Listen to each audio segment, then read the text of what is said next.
Bien.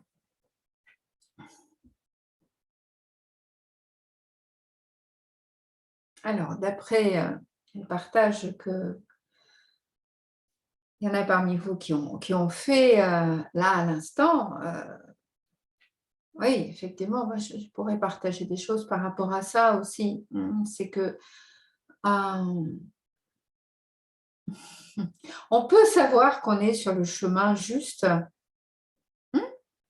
parce que dans notre intériorité, on le sait. Notre âme le sait. Notre âme, c'est nous, on est bien d'accord, puisque nous sommes là. Nous sommes l'âme, donc intérieurement, on peut très bien sentir, par exemple, ok, je sens que c'est ma vérité, je sens que j'ai cela à réaliser, ce chemin à prendre ou cela à lâcher, quoi que ce soit en fonction des unes des autres, des uns des autres, avec quelque part un sentiment qui est toujours là, qui est là, qui est ce que l'on est fondamentalement, par exemple. Mais cela est notre âme, donc nous avons des véhicules. Nous avons des véhicules, nous avons différents corps, ce qu'on appelle différents corps. Notre corps physique, énergétique, pranique, mental. Et là, des fois, c'est pas si serein que ça. C'est pas si serein que ça parce que, eh bien, pour plein et plein et plein de raisons. Plein et plein et plein de raisons. Notre histoire, tout ce dont on a hérité,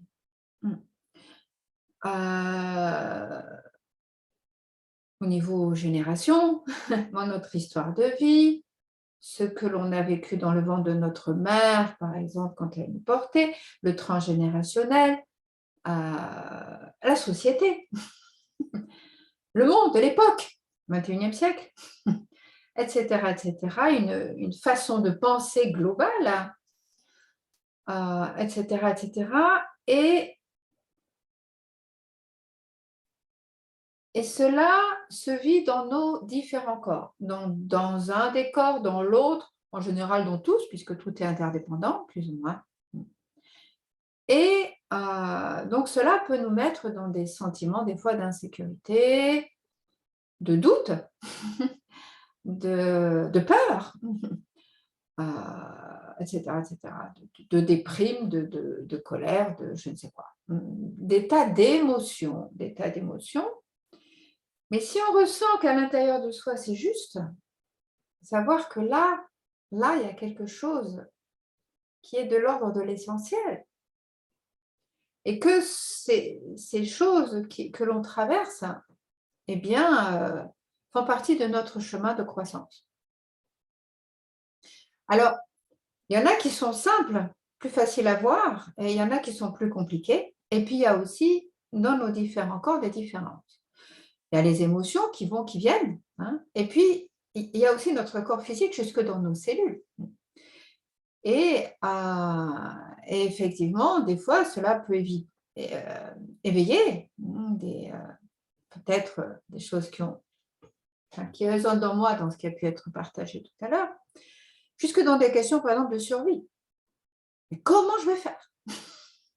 Comment je vais faire pour arriver à vivre? J'avais un boulot, super, tout. Bon, pas super, parce que justement, je l'ai quitté, mais avec une certaine sécurité, etc., etc. Et là, je vais vers l'inconnu. Je vais vers l'inconnu avec des questions de survie. Ces questions de survie, ça fait partie aussi, jusque dans nos cellules, nous avons ces notions. Parce que c'est cellulaire, c'est le cas de dire. C'est cellulaire et ça demande à être peaufiné, travaillé, transformé. Il ne faut pas s'inquiéter si on vit des choses comme ça, c'est normal. C'est normal. Ce qui serait là où il faut être attentif, peut-être, c'est ne pas croire, ah oui, mais en fait, j'y arrive pas, c'est pas normal, les autres y arrivent.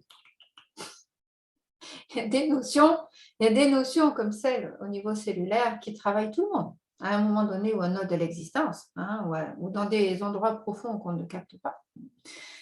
et qui font partie de, bah justement, tiens, voilà, c'est super, j'avais pas pensé à dire ça, mais effectivement, nous, c'est drôle, les synchronicités, nous sommes en période de l'ascension, par exemple. Bah, le principe, c'est que notre devenir, entre guillemets, dont nous parlent les sages, les yogis, hein, c'est d'arriver à une telle mutation extraordinaire jusque dans nos cellules, qu'il y a quelque chose qui peut devenir pure lumière dans tous les plans, mais pas que dans notre tête, pas que dans nos émotions, jusque dans notre corps. Et cela demande un affinement, mais de fou, quoi, de fou. Donc, quand on traverse ces moments-là de quelque chose de survie, qui travaille fort, bon, c'est quand même assez, bon, ça peut être individuel pour les uns les autres, les unes les autres, mais c'est quand même assez global en ce moment, hein, planétaire, on va dire. Question de survie, là, est-ce que je vais réussir à survivre à tout ce bazar, etc. Donc, donc, nous sommes quand même dans cette notion-là, mais il ne faut pas s'inquiéter, ça fait partie de ce qu'il y a à être affiné. Vous voyez, là, c'est comme le potier là, qui va masser la terre jusqu'à pouvoir en faire une œuvre d'art. C'est ça dont il est question, pour arriver quelque part à réaliser le but de notre but, hein, pas notre but égoïste, c'est le but de notre âme, de ce que l'on est fondamentalement, de ce qui est en soi, de ce que fondamentalement nous sommes. C'est cette résurrection, cette ascension, cette transformation complète jusque dans les cellules de notre corps. Vous voyez? Donc, bon, alors, ok. Hein, donc, quand on sent, par exemple, à des moments qu'on peut être découragé, on peut être effondré, hein, ça peut arriver. Hein, ça fait aussi partie, des fois, on peut traverser des nuits obscures de l'âme, comme on dit, hein, pour certains ou d'autres, enfin, vous qui écoutez là, des nuits obscures de l'âme, ou des moments de déprime, ça plonge là. Ok, c'est normal. Ok, c'est normal. Donc, dans ces moments, j'ai des ressources. C'est quoi ces ressources? C'est ce qu'on fait là. Hein. C'est, par exemple, hein, c'est le yoga, c'est la méditation, mais là, il faut s'accrocher, hein, parce que ce n'est pas les moments, des fois, les plus simples. On se dit, ah oui, mais la méditation, ça ne marche plus. Je suis tout le temps dans ma tête, je n'y arrive pas. Oui, non, mais si, bien sûr qu'on y arrive, mais ce n'est pas agréable, c'est tout. Ce n'est pas la même chose, c'est-à-dire que tout s'affole. Le mental s'affole, les émotions s'affolent, c'est le bazar. Mais ça œuvre, c'est un noyau dur là. Ah, c'est un noyau dur, il fallait le transformer complètement. Mais il faut s'accrocher à ça. Il faut vraiment s'accrocher à ça. Et si une technique ne marche pas, on en fait une autre, mais on fait quelque chose. Se relier dans la nature, voir à quel point la nature, elle ne change pas. Enfin bon, si, il y a des orages, des fois, des choses comme ça, mais la Terre continue à tourner, le souffle continue à circuler en nous, et au travers de ça, il y a un espace intérieur, un petit mal-être qui est éternel et qui est joie divine permanente. Satchitananda. C'est ça, c'est le message. Le message, c'est Satchitananda, c'est-à-dire l'être épanoui, la conscience, Chit, hein, et Ananda, la félicité. Ça, c'est notre nature profonde. Et nous sommes sur ce chemin pour pouvoir vivre un jour pleinement, complètement, tout le temps, pour l'éternité, hein, voilà, au-delà du temps et de l'espace, parce que c'est au-delà de tout ça, et c'est dans cela aussi, c'est au-delà du temps et de l'espace, mais c'est pouvoir aussi le ramener dans la Pentecôte, hein, le principe de la Pentecôte, qui ramène tout ça dans notre quotidien, dans notre vie, dans notre humanité, dans le principe du temps et de l'espace, dans l'ordinaire de notre existence.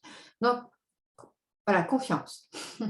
Confiance, bien percevoir cet espace qui est notre être intime, là, ce que l'on est fondamentalement, et après accueillir les bazars, les orages, les orages mentaux, émotionnels, les aridités, les soifs profondes, les nuits obscures, accueillir tout ça.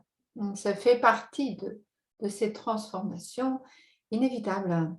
Mais tellement, tellement créatrices dans le fond, vraiment, vraiment.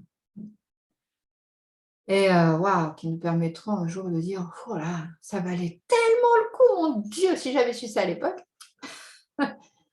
Ah, je me serais moins inquiétée peut-être. Super. Bon, on va prendre quelques instants de silence, hein, de méditation, d'intériorisation.